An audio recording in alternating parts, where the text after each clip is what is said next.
Ground loops, that dreaded dance move every pilot hopes to avoid, but what exactly causes it? And how can we prevent it? What should we do if we have one unfold on us? Hi, my name is Victor with Prop Chop Aviation. Today, we're talking about ground loops, an event most commonly associated with tailwheel aircraft, but it's not exclusive to them. Let's break it down.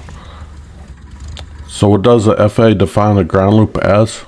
Well, according to the Airplane Flying Handbook, a ground loop is an uncontrolled turn during ground operations that may occur while taxiing or taking off. However, an airplane is especially vulnerable to this occurrence during the after landing roll. A ground loop may result if the pilot fails to control any initial swerve. Drift or weather vaning may cause the initial swerve. Careless use of the rudder, an uneven ground surface, or a soft spot that retards one main wheel of the airplane may also cause a swerve. In any case, the initial swerve tends to make the airplane ground loop, whether it's a tailwheel type or nose wheel type. So ground loops can happen for several reasons. Let's talk about the most common causes. Improper landing technique, whether it's failure to control your airspeed on final or failure to maintain directional control during rollout, can really set up the stage for a ground loop. And then there's crosswind conditions that can push the tail around, making it harder to maintain a straight rollout.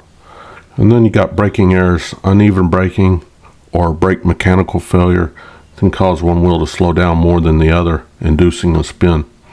Then you also got the surface conditions such as slippery or uneven surfaces like wet grass or loose gravel can also reduce your traction and increase the likelihood of a loss of control.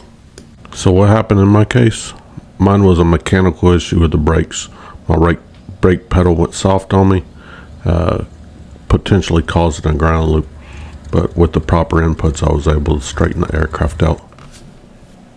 So how do we mitigate or prevent ground loops? Well, need to maintain situational awareness. That's knowing wind direction, speed, and know your capabilities. Don't fly in winds or crosswinds that exceed your experience level. And then always make sure you use coordinated controls.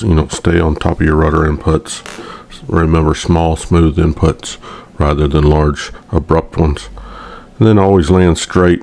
Keep the aircraft longitudinal direction parallel with the runway. And then just stay on the center line and use the rudder and differential braking to as needed to maintain center line. So ground loops are a humbling reminder of the importance of precision and practice in aviation. They don't have to be inevitable though. With the right techniques, you can greatly reduce the risk and have a landing that even your passengers approve of. Thanks for joining us today on Prop Chop Aviation. Have you ever experienced or narrowly avoided a ground loop? Share your story in the comments below. And as always, stay safe and keep flying.